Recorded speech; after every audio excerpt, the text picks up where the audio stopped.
Bismillahirrahmanirrahim. Assalamualaikum warahmatullahi wabarakatuh.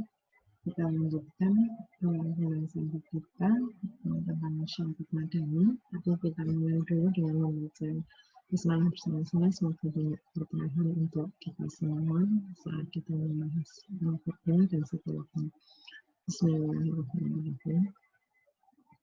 Ya, kita melanjutkan bab yang cukup penting bagi kita semua, yaitu masyarakat madani. Apa itu masyarakat madani? Kalau dalam bahasa Jawa, madani itu menyamai, ya, madani, udo, ya, madani. Dulu saya pernah mengajar di pendidikan bahasa Jawa, itu banyak yang bisa tentang bahasa Jawa ngomong gitu. Tapi kalau madani ini tidak terkait dengan itu, kita akan belajar selanjutnya. Jadi, kenapa diperlukan pembahasan tentang masyarakat madani? Sebenarnya latar belakangnya ini. Jadi, di dalam masyarakat kita, ya, kemajuan teknologi kan cukup pesat ya. Dulu nggak ada HP, sekarang ada HP. Dulu TV itu hitam putih. Zaman saya kecil itu TV hitam putih, cuma ada TVRI. Sekarang TV channelnya banyak, apalagi TV mobil atau TV yang berlangganan ya, bisa sampai 100 channel.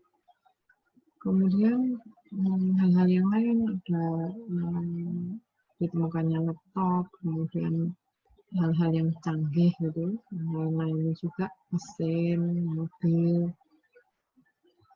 Tapi seiring dengan majunya kehidupan manusia juga terjadi banyak sekali masalah sosial.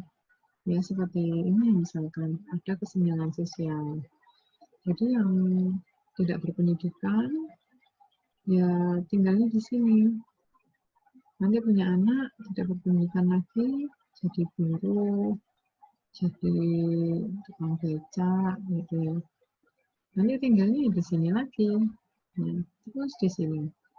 Sedangkan yang kaya ya, nanti punya anak kayaknya diturunkan ke anaknya, tinggalnya di sini terus, kondominium, di rumah-rumah mewah gitu. Ini sangat kentara. Ya, kalau di Indonesia itu orang kayanya kayak tidak salah terakhir hanya 5%. 5% ini kekayaannya setara dengan 200 juta penduduk yang lain. Ini kan sangat jeglek ya, kesenjangannya sangat tinggi. Akibatnya apa? Yang di sini tadi karena pendidikannya tidak terlalu baik, ya, pekerjaannya juga asal-asalan, sebagian besar malah pengangguran, terutama di masa COVID ini ya, yang kita patut bersyukur ya kalau Anda masih bisa makan, bisa melakukan aktivitas, bisa kuliah seperti ini di Zoom atau di Meet, berarti Anda termasuk orang yang masih kaya dan masih berkecukupan. Ya. Masih bisa kuliah itu Anda harus cukup bersyukur karena di masa COVID ini cukup banyak yang mendapatkan pemutusan hubungan kerja atau PHK. Ya. Bagaimana tidak ada PHK? Karena produktivitas di pabrik atau perusahaannya menurun.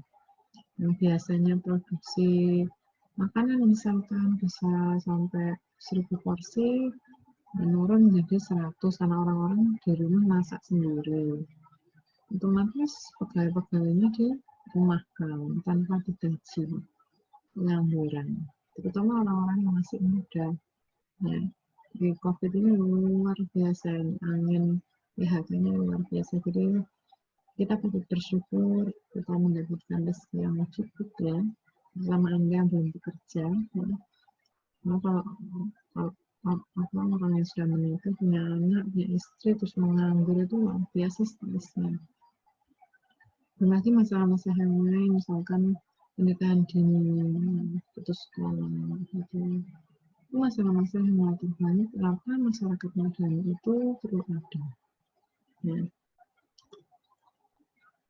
Nah, apa yang ditujukan masyarakat madani? Sebenarnya konsepnya itu menuju ke peradaban yang tinggi, bukan pintar saja ya, tapi memiliki akhlak yang baik, yang mewujudkan nilai Islam.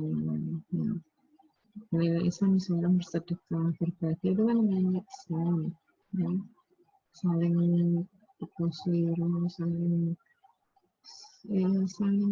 menanggung kesusahan muslim yang lain. Itu kan jarang terjadi sekarang. Poslironya itu di waktu-waktu tertentu, misalkan waktu Ramadan, nah itu baru kalau di masjid itu masih banyak makanan, mana-mana banyak orang yang bersedekah. Tapi selesai Ramadan selesai, biar. Ya.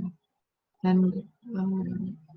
masyarakat Madinah dan masyarakat yang seperti itu, masyarakat Madinah peradabannya tinggi, orangnya pintar, pintar akhlaknya, pintar pikirannya, pintar hatinya, gitu. Sehingga kehidupan itu ideal terjadi di masa Rasulullah.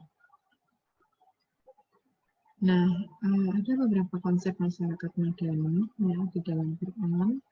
Yang pertama, di surat Al-Imran ayat 110, A'udzubillahi minasyaitonirrajim. Kuntum khaira ummah ukhrijat lin-nasi ta'muruna bil ma'rufi wa tanhauna 'anil munkar wa tu'minuna billah. Kuntum, kamu semua. Ini bahasa orang banyak ya, kamu semua. Kalau K itu satu orang, Ki itu satu orang, tapi kalau kuntum banyak orang. Kuntum khaira ummah, kamu sebaik-baik umat. Ukhrijat, yang dikeluarkan, yang diutus, linnasi pada manusia. Ta'muruna bil ma'ruf, untuk menyuruh berbuat yang baik, dan hauna 'anil munkar, dan mencegah yang munkar. Jadi kita ini ya, Anda semua ini sebenarnya dilahirkan ada di bumi ini ya, dinobatkan menjadi khairat ummah, asal kita yang pertama mampu ta'muruna bil ma'ruf, menyuruh pada sesuatu yang baik. Wa tanhauna 'anil munkar, juga mencegah dari hal-hal yang munkar. Anda lakukan ini terus-menerus setiap hari, Anda masuk khairat ummah.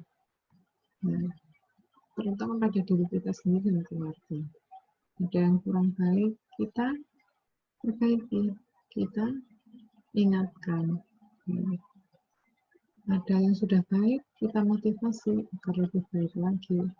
Jadi ini ada asbabun nuzulnya, bahwa dulu ada dua orang teman Yahudi ya, itu ngomong ke Mas'ud dan Mu'ad bin Jabal, dua orang sahabat.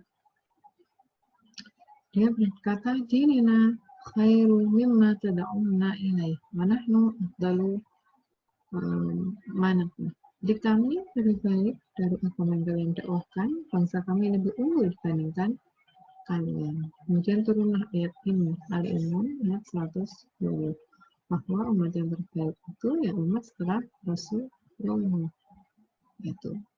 Dan zaman Rasulullah ya, hingga para tabi'in, umat Islam itu terbaik dalam berbagai hal, teknologinya, etos kerjanya, dan lain-lain.